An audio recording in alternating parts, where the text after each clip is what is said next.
Good morning, everyone. Um, this morning I'm going to talk about the second rank of Tozan, which is the relative containing the absolute, or as we said last time, could be the relative emerging from the absolute. So the relative containing the absolute, or emerging from the absolute, the verse goes like this. At dawn, an old ignorant woman finds her ancient mirror, wherein she sees clearly her face, which cannot be elsewhere. No more will she reject her head by grasping at its shadow. So, in this stage, it said that the universal nature wisdom is revealed. Through this wisdom, a Buddha sees beyond all superficial differentiations and perceives the fundamental nature of all things as sunyata, or emptiness. Such undifferentiation gives rise to equality for all beings. Hence, it is also understood as the wisdom of equality or impartiality. In the first rank, there was still a feeling that Buddha nature existed outside of oneself. One's view had been prejudiced. In the second rank, one realizes that we invariably lead our life in the realm of all kinds of ever-changing differentiation, in the realm of the six dusts, the old and young, the honorable and vile, plants and trees, buildings and roads, are none other than our own original, true, and pure self. Wherever one looks, one sees a jewel mirror and it reflects our own face. Master Dogen said to carry the self forward and realize the 10,000 dharmas is delusion, that the 10,000 dharmas advance and realize the self is enlightenment. So when the Buddha was enlightened and was challenged by the fiend Mara about who's going to bear witness to his enlightenment, he touched the earth and he said the great earth was a witness to his awakening. So the 10,000 dharmas affirm the self because the self is none other than the 10,000 dharmas. So when Dogen studied with his teacher, Tendon Yojo, Nojo instructed the monks to drop off body and mind. In other words, drop off our attachments to our mind and body, who we think we are. And Dogen took that teaching to heart and experienced mind and body dropping off. And he went to Nyojo and proclaimed, body and mind have dropped off. And Nyojo said, if body and mind have dropped off, who is this standing before me? And Dogen said, it's the dropped off body and mind.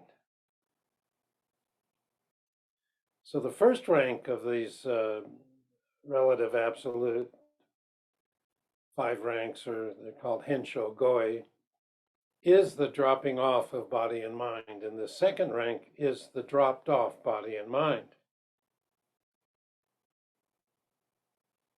So Hakuin explained about the second stage. He said, one leaves the realm of emptiness and enters the realm of all kinds of differentiation.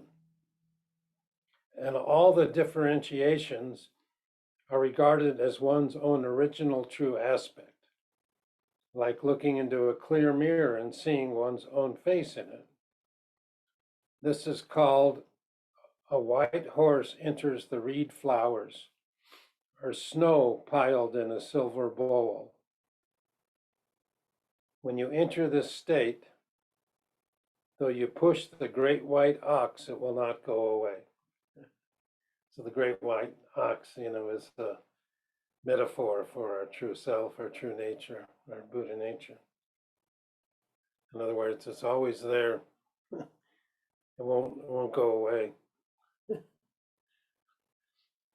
Like a dog that fawns over you. Wherever you go, there it is. But there's a case, a koan case in the Blue Cliff Records, where it's case 13, where a monk asked Haruyo, what is a Daibai school? And Haruyo said, snow piled in a silver bowl. That's what Hakuin said, snow in a silver bowl. And that's actually from the Jewel Mir Samadhi, the chant that we do sometimes here in the morning at the Zen Center. So this Haruyo was a disciple of Umon, and Daiba, what's a Daiba school? Refers to Kanadeva, who's the 15th patriarch in India in our lineage. And he brought Buddhist philosophy to completion as a student of Nagarjuna. Since Daiba or Deva was a philosopher, he was very argumentative and won many academic debates with non-Buddhists. So if Zen is beyond words, why was he so argumentative? So the snow piled in a silver bowl, like I said, comes from the Jewel Mir Samadhi chant. And the lines read, a silver bowl filled with snow, a heron hidden in the moon. Apart, they seem similar. Together, they're different. Unless you look very carefully, it's hard to tell which is snow and which is a silver bowl, where one starts and the other ends. But the second stage of the HenSho Goi tells you that you must discern. Don't get confused and think everything's the same, because it's not. Everybody, is endowed with Buddha nature, but they all appear. Everything appears different. No two people look the same, for example.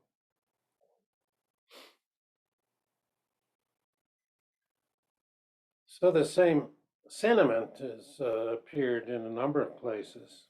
For example, in the Bible, in 1 John 4:1, it states, beloved, do not believe every spirit, but test the spirits to see whether they are from God, for many false prophets have gone out into the world. So how do we test the validity of what we see, hear, and think? And how do we know what's a true prophet and a false prophet?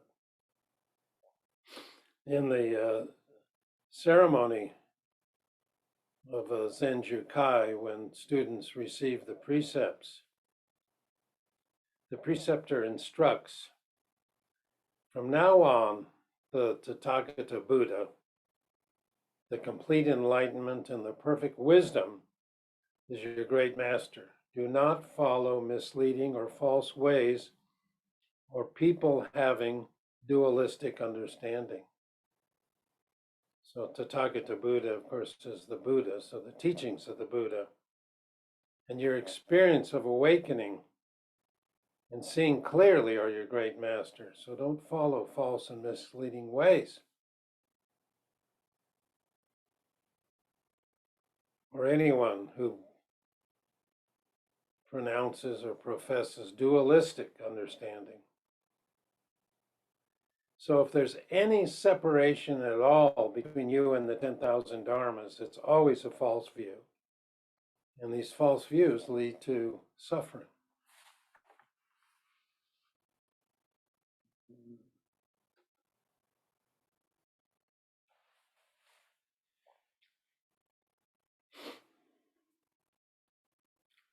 So before we look at the individual lines of the verse of this second HenSho Goi,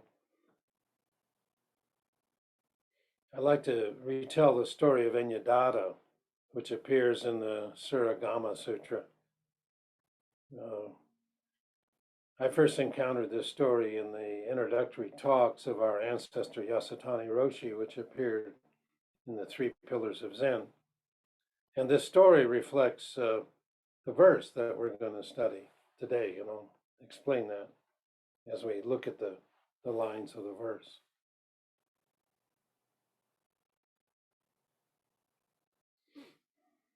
So Enyadada was a beautiful maiden who enjoyed nothing more than gazing at herself in the mirror each morning. One day she looked into her mirror and she found no head reflected there. Why on this particular morning the sutra does not state. At any rate, the shock was so great she became frantic, rushing around demanding to know who had taken her head. Who has my head? Where's my head? I shall die if I don't find it, she cried, though everyone told her, don't be silly, your head is on your shoulders where it's always been. She refused to believe it. No, it isn't. No, it isn't. Somebody has taken it, she shouted, continuing her frenzied search.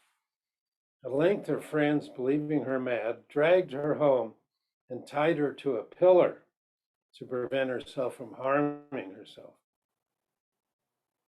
So this being bound can be compared to undertaking zazen. In the Zendo, everybody has a 3 foot by 3 foot square zabuton with a zafu, and you sit on that. And you immobilize your body and the mind, and eventually you achieve a measure of tranquility.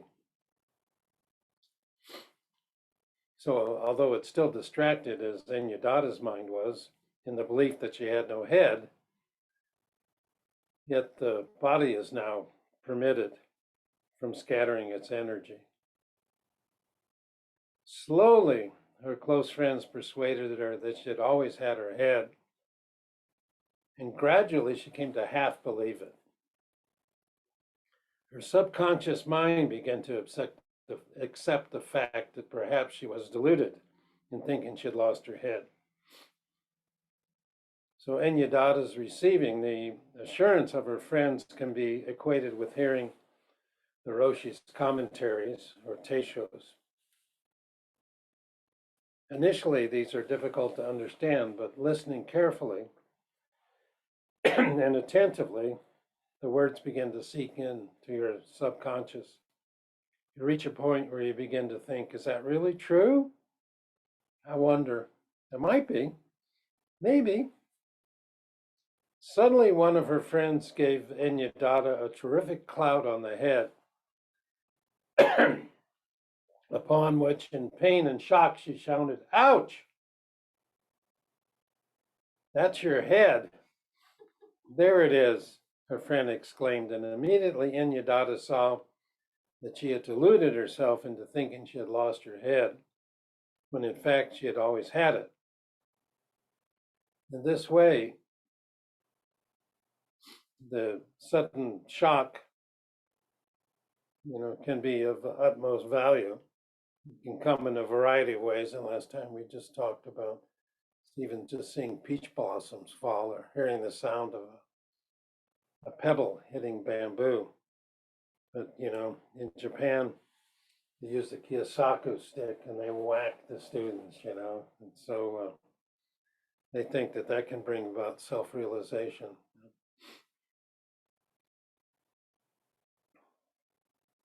But when you've reached a decisive stage in your zazen, a sudden jolt, in one way or another, can bring you to awareness.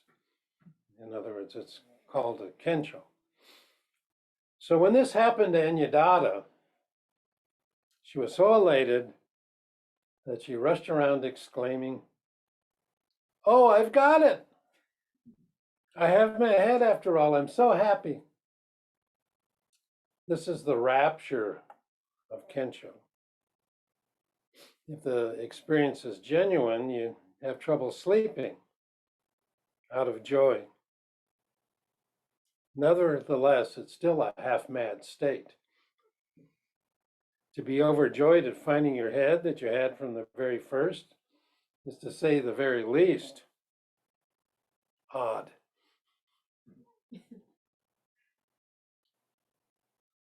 Nor is it less odd to rejoice at the discovery of your essential nature, which you have never been without. The ecstasy is genuine, but your state of mind cannot be called natural until you have fully disabused yourself of the notion, I have become enlightened, or I have awakened. Yeah. This point is often misunderstood in our practice. As the joy subsided, Enyadatta recovered from her half-mad state. So it is with awakening. When your delirium of delight recedes, taking with it all thoughts of realization, you settle into a truly natural life. And there's nothing queer about it. Until you reach this point, however, it is impossible to live in harmony with your environment or to continue on a course of true spiritual practice. When the ecstasy recedes, we suddenly realize we've acquired nothing extraordinary, and certainly nothing peculiar. Only now everything is utterly natural. So let's look at the lines. At dawn, an ignorant woman finds her ancient mirror. Dawn is when the light starts to appear after the dark night of awakening. Remember, last talk was about, in the evening before the moon arises. Remember about being in the darkness. That's in the state of awakening. There's nothing there to grasp. So when the light begins to shine, we realize that something profound has happened to us. And after the fact, we begin to bring it into our conscious mind. So as Jung wrote, he said, one does not become enlightened by imagining figures of light, but by making the darkness conscious. And that's what it means here at dawn. And the old ignorant woman finds her ancient mirror. But why is it ignorant? Why would Tozan call this old woman ignorant? So the dictionary definition of ignorant is unaware or uninformed. And in one of the koans, in our miscellaneous koans, which comes from a collection, which is called the Collection of Vines and Entanglements, it starts with this line: the sound of something struck, and I've forgotten all I knew. This line describes the moment of awakening, or HenSho, when one suddenly becomes ignorant and forgets everything one knew. The sound of something struck, and I've forgotten all I knew.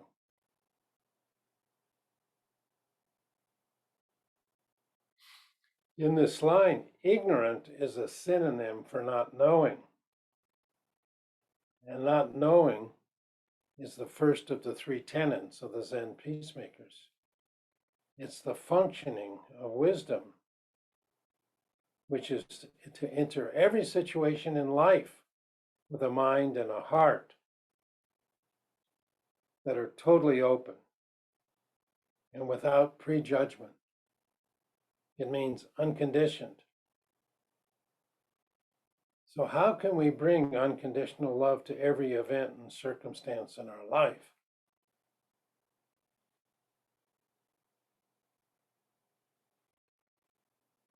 So that's what it's referring to in this line.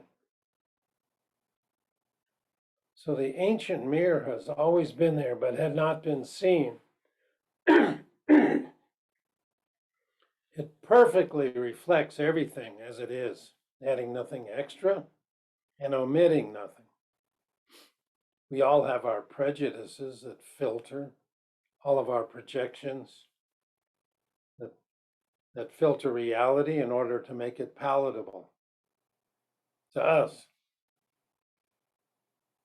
If we look at the ancient mirror, all of our projections, attachments, clinging, and judgments do not reflect from it because they aren't what's there. They're just things that we put in the space, in order to make ourselves feel good or safe or in control.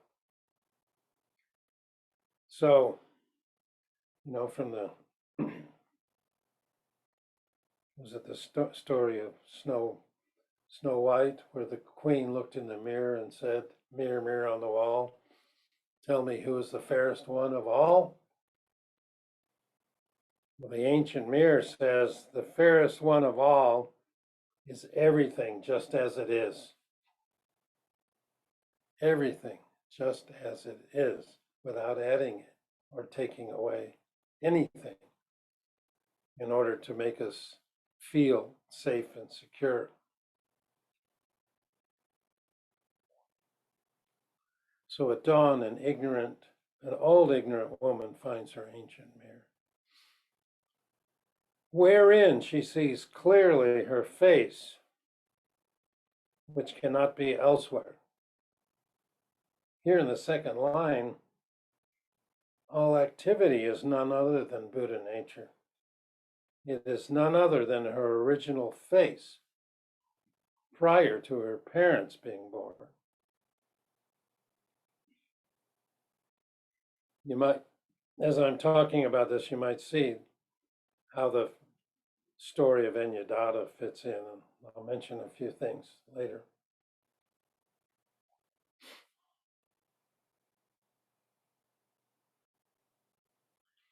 So Choke, who was a Dharma brother of Isan, wrote the following. I lived with Isan more than 30 years. I ate Isan's food. I excreted Isan's excrement, but I did not study Isan's Zen. All I did was to look after an ox. If he got off the road, I dragged him back. If he trampled the flowering grains in another's field, I trained him by flogging him with a whip. For a long time, how pitiful he was at the mercy of men's worlds. Now he has changed into a white ox on the bare ground and always stays in front of my face. All day long, he clearly reveals himself. And even though I chase him, he doesn't go away. So this ox represents our true self, our true nature. It's our cherished opinions and attachments that obscure it from our sight. So Choke is describing his pursuit of the ox, which is also described in the famous 10 ox herding pictures of Zen. All day long, he clearly reveals itself. It's like Ennyadatta recovering her own head. And Hakuin said about this stage, though you push the great white ox, it will not go away. And Choke says, even though I chase him, he won't go away. Upon being enlightened, the Buddha declared, all beings everywhere are endowed with the wisdom and virtue of the Buddha. And in his song of Zazen, Hakuin said, apart from all beings from the very beginning are Buddhas. It's like water and ice. Apart from water, no ice. Outside living beings, no Buddhas. It cannot be any otherwise. And it cannot be elsewhere. So the line says, herein she sees clearly her face, which cannot be elsewhere. What is her face? It's the 10,000 dharmas. It's a great white ox appearing everywhere and everybody. Like the Buddha said, everybody without exception has a wisdom and virtue of the Buddha. So how would our life be if everybody we saw the Buddha? How would we treat them? How would we relate to them? How would we perceive them? How would we think about them? It cannot be elsewhere. Once at a public talk, my Dharma brother and mentor, Roshi Gerry Glassman, was asked by a student, how can I always be in the here and now? And without a moment's hesitation, Bernie said, everyone who is not in the here and now, please stand up. How could it be otherwise? What's the problem? Well, it's our cherished opinions, always wanting things to be other than what they are. So the last line of the verse says, no more will she reject her head by grasping at its shadow. No more will she reject her head by grasping at its shadow. It's like two mirrors mutually reflecting each other with no shadow in between. The mind and objects are one and the same. They're not two, not one. When Anyadatta settled down, she was no longer grasping at anything. She went about her business with the confidence of one who has gone through a struggle and emerged clearer and stronger. In case 100 of the Book of Equanimity, a monk asked Kaku Osho of Roya, if the original state is clean and pure, then why suddenly do rivers, mountains, and the great earth arise?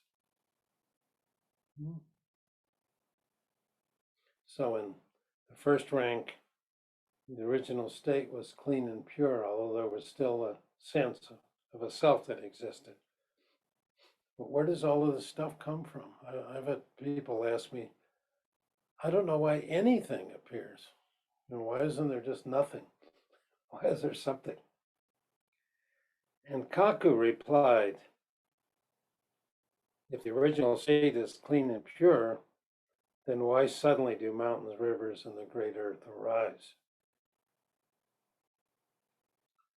Roya wasn't just repeating the question,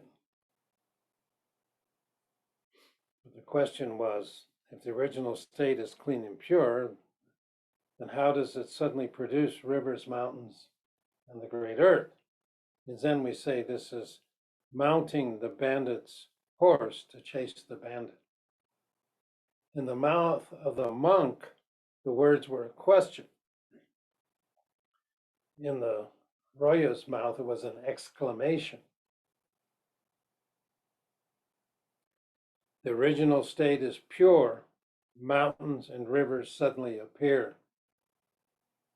The ancient mirror reflects everything as it is.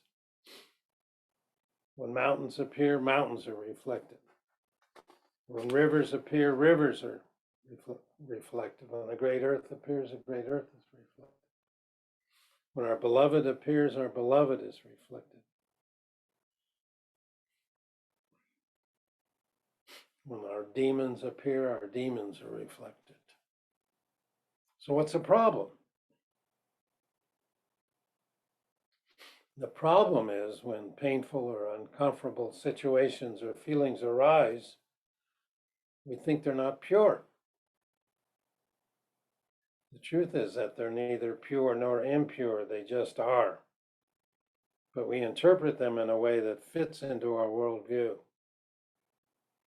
If it doesn't fit into our worldview, then it's impure.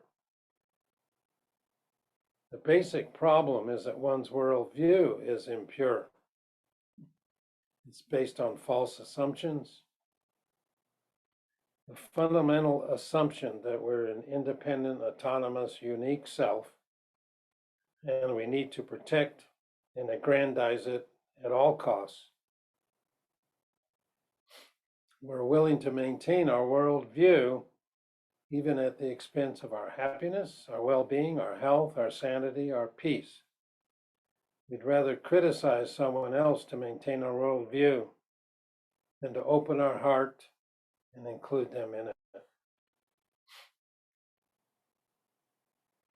When we realize the absolute containing the relative, the false views dissipate by themselves, and we no longer are chasing the ox, and it won't go away.